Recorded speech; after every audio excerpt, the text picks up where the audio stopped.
Geschichte 1: Falscher Zug genommen.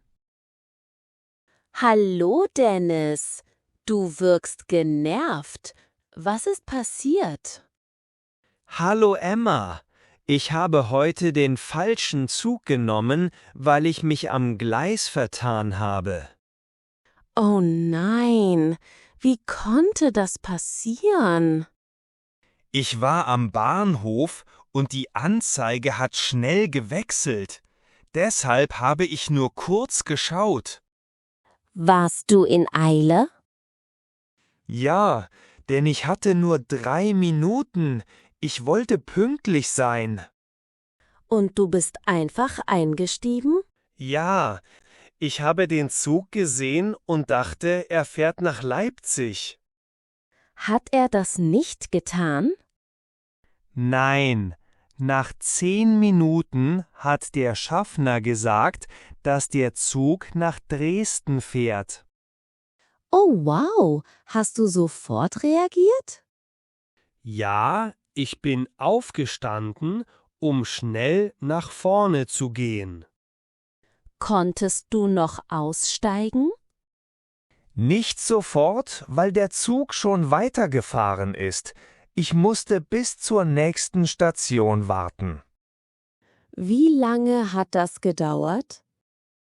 Etwa 20 Minuten. Dann bin ich ausgestiegen und habe nach einem Rückzug gesucht. Hast du einen gefunden? Ja, aber ich habe noch mal 10 Minuten gewartet. Deswegen war ich am Ende viel zu spät. Hast du jemanden informiert? Ja, ich habe meinem Chef geschrieben, damit er Bescheid weiß. Was hat er gesagt? Er hat nur geschrieben, dass ich ruhig bleiben soll. Das war nett. Und die Tickets? Musstest du neu bezahlen? Zum Glück nicht. Ich hatte ein flexibles Ticket, daher ging es ohne Stress. Hast du dann den richtigen Zug genommen? Ja, diesmal habe ich zweimal geprüft, ob die Nummer stimmt. Gute Lektion. Was hast du daraus gelernt? Ich schaue ab jetzt genauer hin, damit mir das nicht nochmal passiert. Verstehe. Hauptsache, du bist angekommen. Tschüss, Dennis. Danke, Emma. Tschüss. Geschichte 2: Verlorenes Handy in der U-Bahn. Hallo Lukas, du siehst gestresst aus. Was war los? Hallo Nora, ich habe mein Handy in der U-Bahn verloren. Oh nein, wann ist das passiert? Heute Morgen. Ich bin zur Arbeit gefahren und dann war es plötzlich weg. Hast du es vielleicht in der Tasche gelassen? Ich habe alles gecheckt. Tasche, Jacke, sogar den Sitz. Nichts. Hast du die U-Bahn-Station angerufen? Ja, aber niemand hat abgenommen.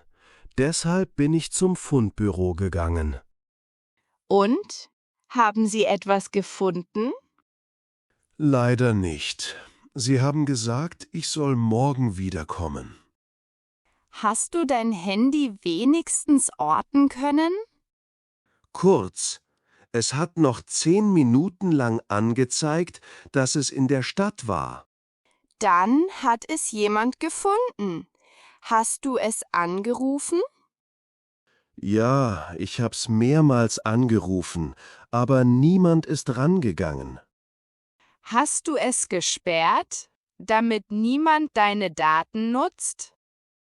Ja, ich habe es sofort gesperrt, weil ich Angst hatte. Gut. Und deine SIM-Karte? Die habe ich beim Anbieter sperren lassen. Das war nervig, aber wichtig. Hast du noch wichtige Fotos drauf gehabt? Ja, leider. Ich habe nicht alles gespeichert, obwohl ich es machen wollte. Oh je. Aber vielleicht taucht es noch auf. Hoffentlich. Ich habe dem Fundbüro meine Nummer gegeben, damit sie mich anrufen können. Das war klug. Willst du nach der Arbeit nochmal zur Station gehen? Ja, das habe ich geplant. Vielleicht hat es jemand abgegeben. Okay, dann drücke ich dir die Daumen. Danke, Nora. Tschüss. Gern. Tschüss, Lukas. Geschichte 3 Paket kam nicht an. Hallo Amir, wie war dein Tag? Hallo Tina. Er war stressig, weil mein Paket nicht angekommen ist. Oh nein, was ist passiert? Ich habe online bestellt, aber heute stand zugestellt. Und du hast nichts bekommen? Nein, ich bin nach Hause gekommen und nichts lag vor der Tür. Hast du bei den Nachbarn gefragt? Ja, ich habe bei 3 Nachbarn geklingelt, aber niemand hatte es. Hast du die Sendungsnummer geprüft? Ja, dort stand, dass es um 12:10 Uhr angekommen ist. Komisch. Warst du um diese Zeit zu Hause? Nein, ich war im Büro. Deshalb konnte ich es nicht annehmen. Hat der Fahrer eine Karte im Briefkasten gelassen? Nein, keine Karte. Deswegen war ich richtig verwirrt. Hast du den Kundenservice angerufen? Ja, aber ich musste lange warten, weil die Leitung voll war.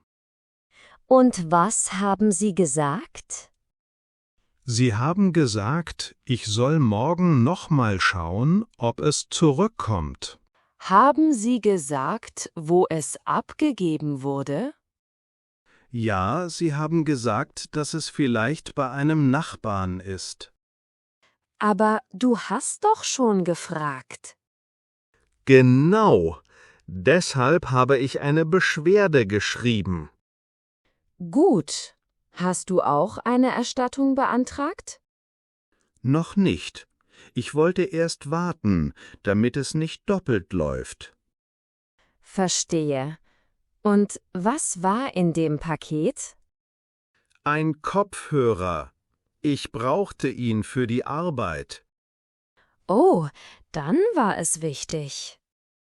Ja, ich hoffe, dass es morgen doch noch kommt. Ich drücke dir die Daumen. Tschüss, Amir. Danke, Tina. Tschüss. Geschichte 4 Schlüssel im Café vergessen. Hallo, Jonas. Du bist ja ganz außer Atem. Was war los? Hallo Mila, ich hatte totalen Stress, weil ich meinen Schlüssel verloren habe. Oh nein. Wann ist das passiert? Heute Nachmittag. Ich bin nach der Arbeit noch ins Café gegangen. Und danach war der Schlüssel weg? Ja, ich bin nach Hause gelaufen, aber vor der Tür habe ich gemerkt, ich habe keinen Schlüssel. Hast du deine Taschen sofort gecheckt? Ja, alle. Jacke, Rucksack, sogar die Hosentaschen. Nichts. Warst du allein im Café? Nein, ich war mit einer Kollegin dort. Wir haben kurz geredet, weil sie morgen frei hatte. Hast du deinen Schlüssel vielleicht auf den Tisch gelegt? Genau das habe ich später gedacht. Deshalb bin ich sofort zurück zum Café gegangen. Und war es noch offen? Ja, zum Glück. Ich bin rein und hab gefragt, ob jemand einen Schlüssel gefunden hat. Was hat der Mitarbeiter gesagt? Er hat gesagt, dass Sie einen Schlüssel am Tresen hatten. Also war er da? Ja, ich war so erleichtert, dass ich fast gelacht habe. Hast du ihn einfach bekommen? Nicht sofort. Er wollte erst wissen, ob er wirklich mir gehört. Verständlich. Wie hast du es bewiesen? Ich habe meinen Ausweis gezeigt und erklärt, dass ein roter Anhänger dran ist. Und dann hat er ihn dir gegeben? Ja, er hat gesagt, er macht das, damit nicht jemand Fremdes den Schlüssel mitnimmt. Das war richtig von ihm.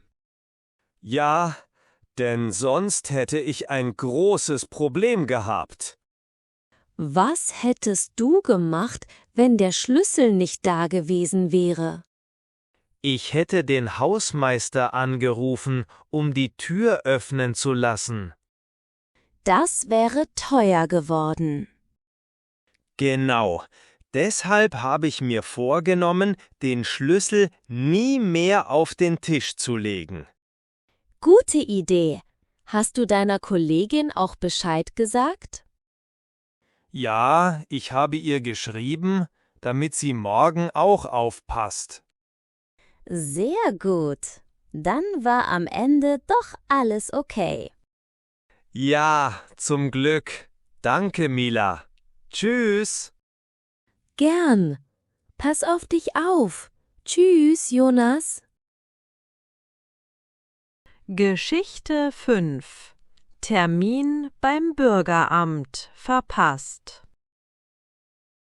Hallo Tom, du siehst müde aus. Wie war dein Morgen? Hallo Lena, er war chaotisch, weil ich meinen Termin beim Bürgeramt verpasst habe. Oh nein, du hattest doch diesen Termin für die Anmeldung, oder? Ja, ich habe den Termin seit Wochen gehabt, aber ich habe die Uhrzeit falsch gelesen. Wie denn? Ich dachte, er war um 10:30 Uhr.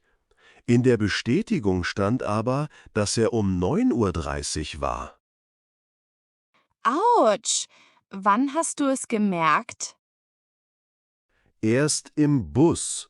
Da habe ich die E-Mail geöffnet, damit ich die Adresse nochmal sehe. Und dann? Dann habe ich gesehen, dass ich schon zu spät war. Deshalb bin ich sofort ausgestiegen. Bist du zurückgelaufen? Ja, ich bin zur U-Bahn gerannt, um schneller zu sein. Ich war richtig nervös. Bist du trotzdem hingegangen? Ja, ich wollte es wenigstens versuchen, denn manchmal haben sie noch freie Slots. Und was haben sie gesagt? Am Schalter hat die Frau gesagt, dass mein Termin weg ist.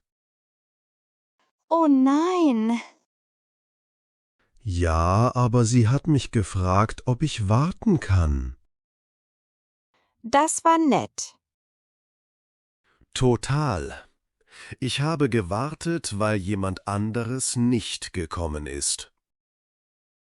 Wie lange hast du gewartet? Etwa 40 Minuten. Die Zeit ist langsam vergangen, deswegen habe ich Musik gehört. Hattest du alle Unterlagen dabei? Ja, zum Glück. Ich hatte Kopien gemacht, damit nichts fehlt. Und am Ende hat es geklappt? Ja, ich habe die Anmeldung noch geschafft. Daher war ich am Ende total erleichtert. Super! Was hast du daraus gelernt? Ich prüfe ab jetzt zweimal die Uhrzeit, damit mir das nicht nochmal passiert. Sehr gut. Dann war es doch ein Happy End. Tschüss, Tom. Danke, Lena. Tschüss. Geschichte 6. Handy-Akku leer im falschen Moment. Hallo, Paul. Du hast mich gar nicht zurückgerufen. War alles okay? Hallo Sarah. Nicht wirklich. Mein Handy-Akku ist genau im falschen Moment leer geworden. Oh nein. Wann ist das passiert? Gestern Abend, als ich nach Hause gefahren bin. Ich war schon spät dran. Und du hattest keinen Akku mehr? Ja, ich wollte dir schreiben, dass ich später komme, aber dann ist es ausgegangen. Hattest du kein Ladegerät dabei? Leider nicht, weil ich es morgens vergessen habe. Deshalb hatte ich ein Problem. Wo warst du genau? Ich war an einer großen Haltestelle. Ich musste umsteigen, aber ich war unsicher. Konntest du jemanden fragen? Ja, ich habe einen Mann gefragt, ob er weiß, welcher Bus richtig ist. Und hat er dir geholfen? Ja, er hat mir erklärt, dass ich Bus 245 nehmen soll. Gut. Und warum war es so schlimm? Weil ich dich nicht erreichen konnte. Ich dachte, du machst dir Sorgen. Ja, ich war echt besorgt. Ich habe dann im Bus überlegt, wie ich dich informieren kann. Hast du irgendwo geladen? Ja, ich bin an einer Tankstelle ausgestiegen, um ein Kabel zu kaufen. Echt? Das war bestimmt teuer. Ja, es hat 12 € gekostet, aber es war mir egal. Und konntest du dann laden? Ja, ich habe das Kabel gekauft, damit ich mein Handy sofort laden kann. Hast du mich dann direkt angerufen? Ja, sobald es angegangen ist. Ich habe dir sofort gesagt, dass alles okay ist. Und du bist sicher nach Hause gekommen? Ja, aber ich war spät. Deswegen war ich danach total müde. Was hast du daraus gelernt? Ich nehme ab jetzt immer eine Powerbank mit, damit das nicht nochmal passiert. Sehr gut. Dann ist es wenigstens eine Lektion gewesen. Tschüss, Paul. Danke, Sarah. Tschüss. Geschichte 7. Rauchmelder ging los beim Kochen. Hallo Karim, du riechst ein bisschen nach Rauch. Was ist passiert? Hallo Nina. Ja, das war peinlich, weil beim Kochen der Rauchmelder losgegangen ist. Oh nein, was hast du gekocht? Ich habe Pasta gemacht und eine Soße angebraten. Ich wollte schnell essen, denn ich war sehr hungrig. Und dann hat es gebrannt? Nicht richtig gebrannt, aber die Pfanne war zu heiß, deshalb hat es stark geraucht. Hast du den Herd zu hoch gestellt? Ja, ich habe kurz aufs Handy geschaut, weil mein Bruder geschrieben hat. Und in der Zeit ist es passiert? Genau. Als ich zurückkam, war schon Rauch in der Küche. Was hast du zuerst gemacht? Ich habe die Pfanne vom Herd genommen, damit es nicht schlimmer wird. Gute Reaktion. Und der Rauchmelder? Der hat sofort gepiept. Ich habe mich erschrocken, weil es so laut war. Haben die Nachbarn das gehört? Ja, leider. Eine Nachbarin hat geklopft und gefragt, ob alles okay ist. Oh je, was hast du gesagt? Ich habe erklärt, dass es nur Essen war und kein Feuer. Hast du gelüftet? Ja, ich habe alle Fenster aufgemacht, um den Rauch rauszulassen. Und hat es schnell geholfen? Nach 10 Minuten war es besser. Deswegen habe ich mich wieder beruhigt. Musstest du den Rauchmelder ausschalten? Ja, ich habe den Knopf gedrückt, damit er stoppt. Und dein Essen? Die Soße war ruiniert, aber die Pasta war noch gut. Daher habe ich am Ende einfach Pesto genommen. Also ist doch noch alles gut gegangen. Ja, ich habe daraus gelernt, ich lasse die Pfanne nie mehr allein, wenn sie heiß ist. Sehr gut. Pass nächstes Mal besser auf. Tschüss, Karim. Danke, Nina. Tschüss. Geschichte 8. Portemonnaie im Supermarkt liegen lassen. Hallo Jana, du hast mich vorhin angerufen. War etwas los? Hallo Oliver.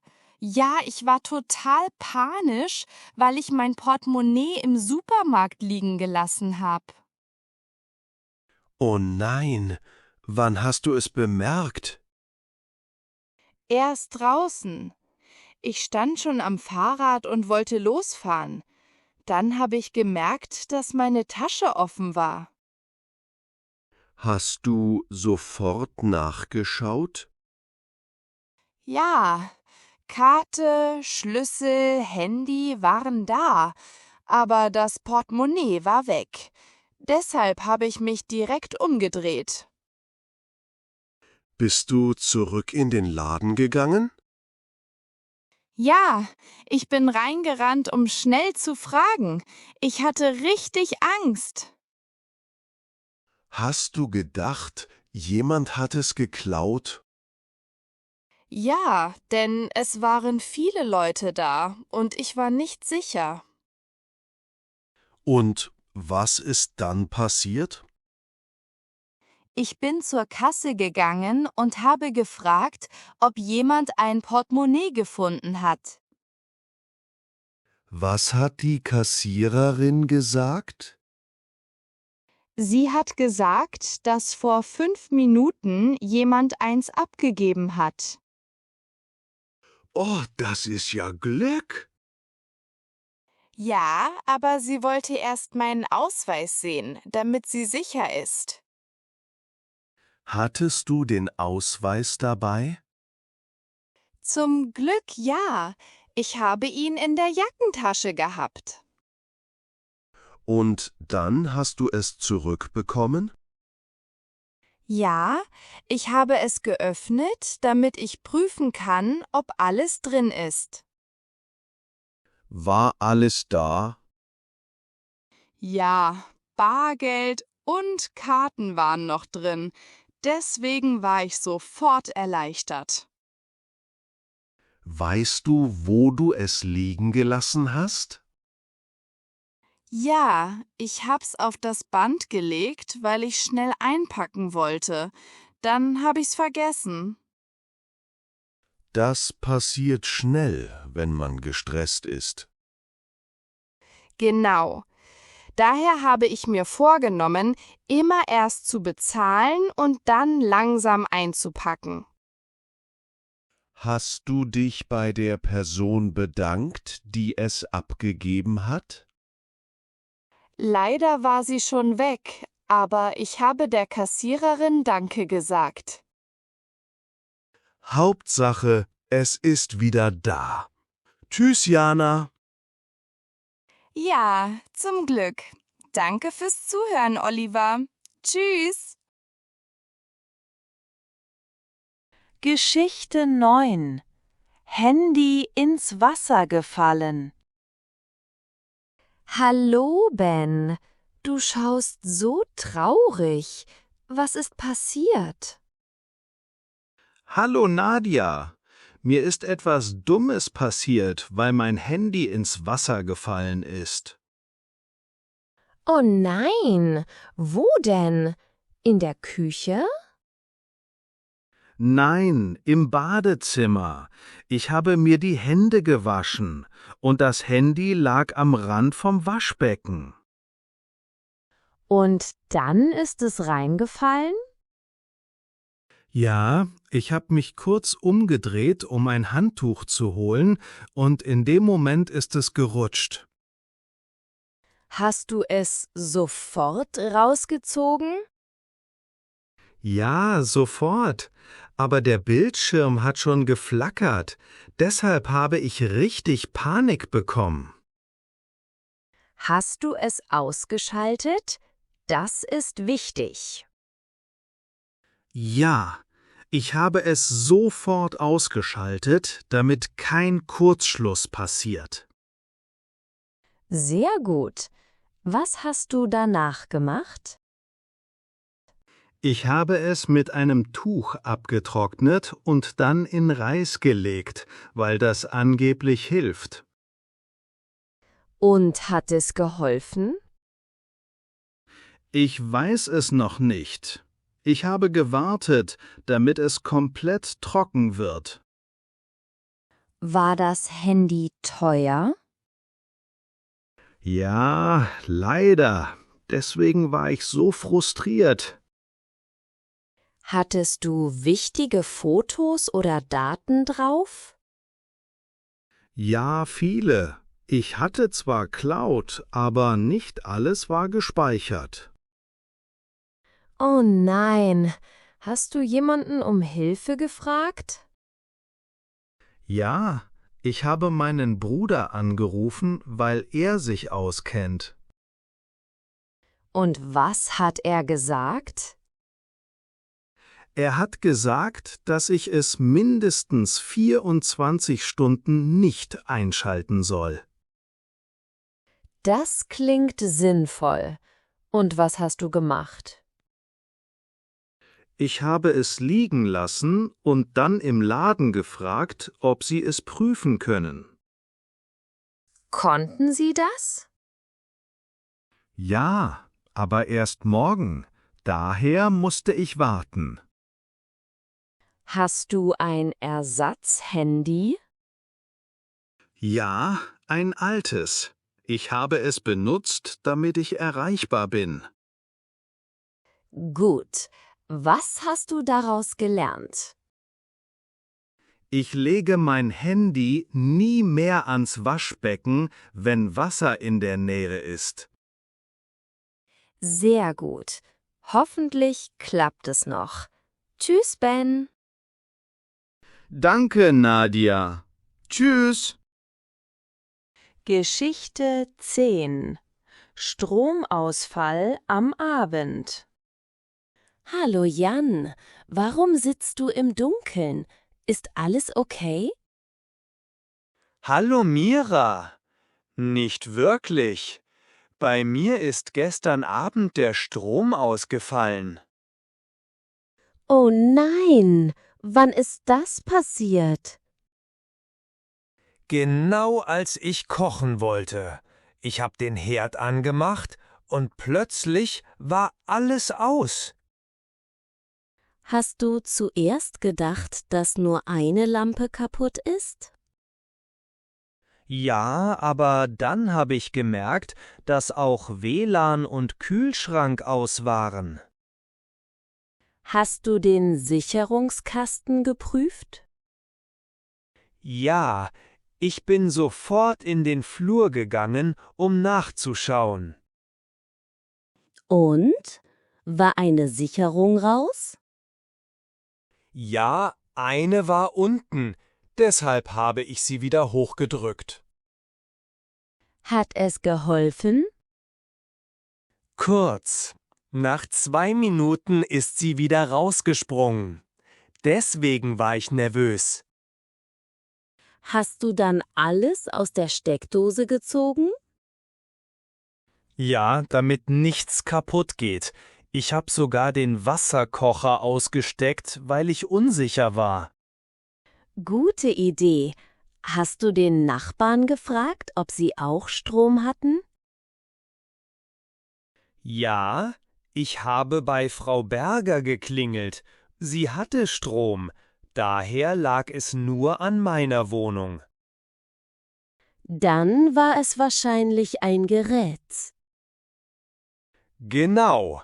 Ich habe überlegt, welches Gerät schuld sein könnte, denn ich hatte vorher den Toaster benutzt. Hast du es getestet?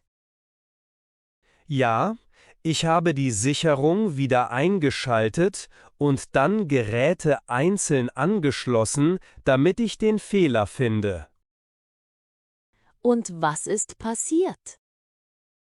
Wenn ich den Toaster eingesteckt habe, ist die Sicherung sofort wieder rausgeflogen. Dann war der Toaster kaputt. Ja, ich habe ihn weggelegt, weil ich kein Risiko wollte. Konntest du dann wieder kochen? Ja, zum Glück. Ich habe dann einfach Pasta gemacht, damit es schnell geht. Hast du deinem Vermieter geschrieben? Ja, ich habe ihm kurz erklärt, dass der Toaster das Problem war. Sehr gut. Und wie ging es dir danach? Erleichtert. Ich war froh, dass es nichts Größeres war. Super. Dann pass heute gut auf. Tschüss, Jan. Danke, Mira. Tschüss. Bevor ihr geht, hier sind noch ein paar nützliche deutsche Wörter aus der heutigen Folge.